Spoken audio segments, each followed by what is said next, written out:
Serigne Modou Dieye, Abdou Rahman Maïga, Mamadou Meng, Samba Thiaw, Boubacar Kamara, Ibrahim Lo, Abdelrahman et j'en cite et j'en saute. Au vu de l'ensemble des procès-verbaux des commissions départementales de recensement des votes, ainsi que des pièces qui leur sont annexées, la Commission nationale de recensement des votes, conformément aux dispositions de LO 193 du Code électoral, proclame les résultats provisoires des élections législatives anticipées du 17 novembre 2024, ainsi qu'il suit. Nombre d'électeurs inscrits, 7 371 891. Nombre de bulletins nuls, 26 326. Nombre de suffrages valablement exprimés, 3 623 633. Ont obtenu scrutin départemental, territoire national, région de Dakar, départemental de Dakar, 7 sièges à pourvoir. PASTEF, les Patriotes, 222 675 voix. Donc, PASTEF remporte les 7 sièges de Dakar. Département de Guédiawaye, 2 sièges à pourvoir. Parti PASTEF, les Patriotes, 61 061 voix. Donc, PASTEF remporte les 2 sièges de Guédiawaye. Département de Pikine, 5 sièges. Parti PASTEF, les Patriotes, 116 898. Donc, PASTEF remporte les 5 sièges du département de Pikine. Département de Keur Massar, 2 sièges. Parti PASTEF, les Patriotes, 72 719. Donc, PASTEF remporte les 2 sièges. Rufisque, Parti PASTEF Patriote, 85 280, remporte les 2 sièges. Diourbel, département de Bambey, 2 sièges à pourvoir. Parti PASTEF les Patriotes, 37 057. PASTEF remporte les 2 sièges. Département de Diourbel, Parti PASTEF les Patriotes, 32 153, remporte les 2 sièges. Département de Mbacké, 5 sièges. Parti PASTEF les Patriotes, 128 028. Remporte, donc le parti PASTEF remporte les 5 sièges. Département, région de Fatick, département de Fatick, Parti PASTEF les Patriotes, 28 052, remporte les 2 sièges.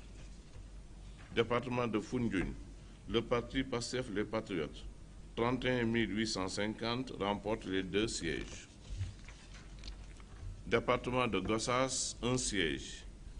Coalition La Marche des Territoires Andou Nawlé, 10 379, remporte le siège à pourvoir.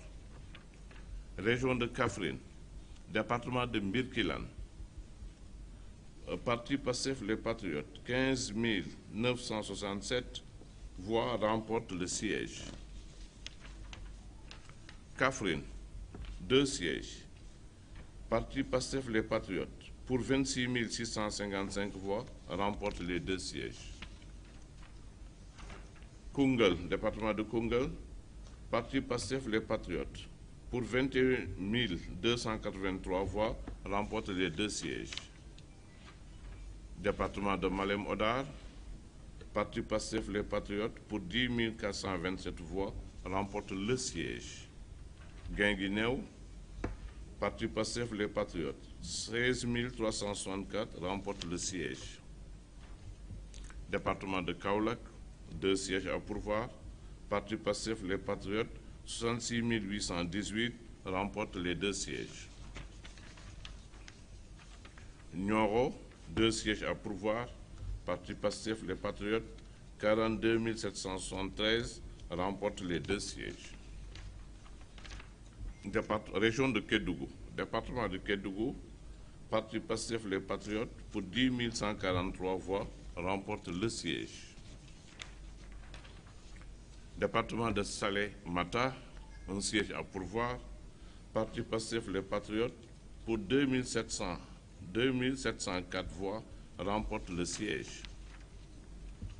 Département de Saraya, Parti Pastef les Patriotes, pour 5555 voix, remporte le siège. Région de Kolda, département de Kolda, Parti Pastef les Patriotes, pour 31 360 voix, remporte les 2 sièges.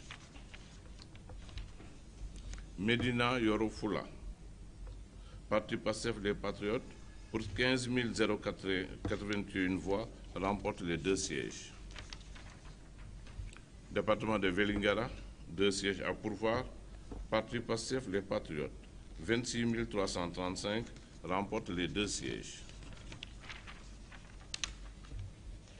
Région de Louga, département de Kébémer, Parti Pastef les Patriotes, pour 39 375 voix, remporte les 2 sièges. Département de Linguère, 2 sièges à pourvoir. Parti Pastef les Patriotes, pour 29 292 voix, remporte les 2 sièges. Louga, département de Louga donc, Parti Pastef les Patriotes, pour 44 287, remporte les 2 sièges. Région de Matam, département de Kanel, donc Kanel, la coalition Takku Wallu Sénégal, pour 23 905 voix, remporte les 2 sièges. Département de Matam, la coalition Takku Wallu Sénégal, pour 55 684 voix, remporte les 2 sièges qui étaient à pourvoir.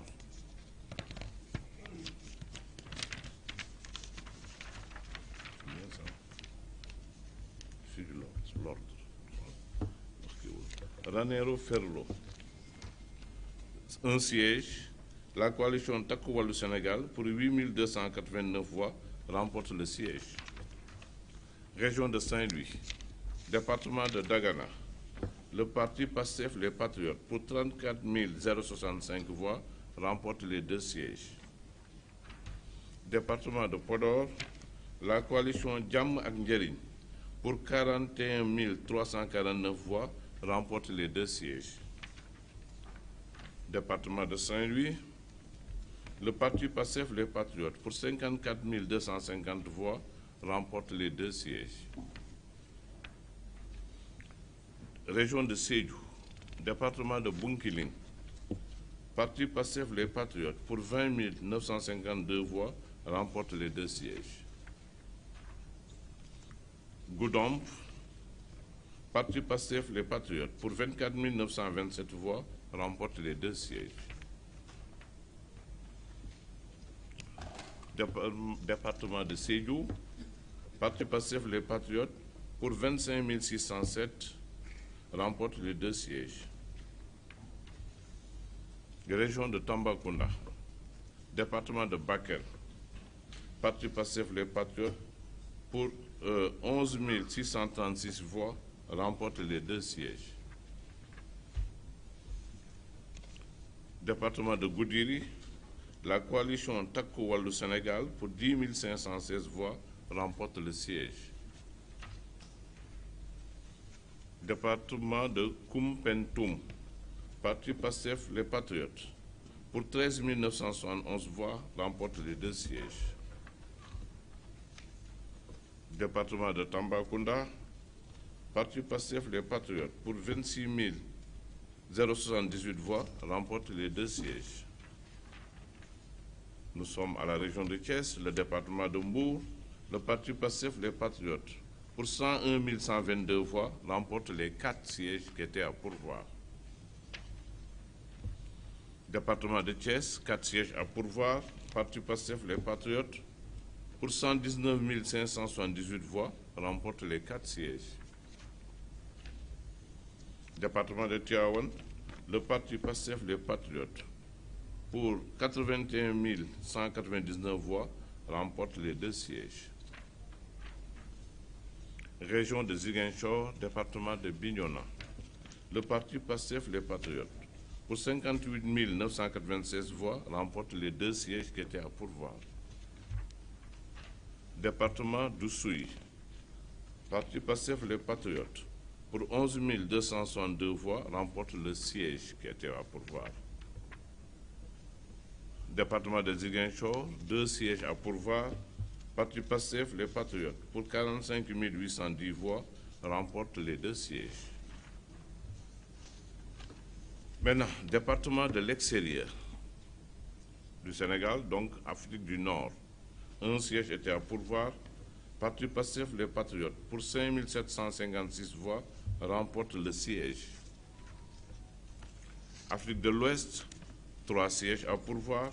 Parti PASTEF Les Patriotes, pour 8 746 voix, remporte les 3 sièges. Afrique du Centre, 2 sièges à pourvoir. La coalition Takku Wallu Sénégal, pour 4 799 voix, remporte les 2 sièges. Afrique australe, 1 siège qui était à pourvoir. Parti PASTEF Les Patriotes, pour 862 voix, remporte le siège.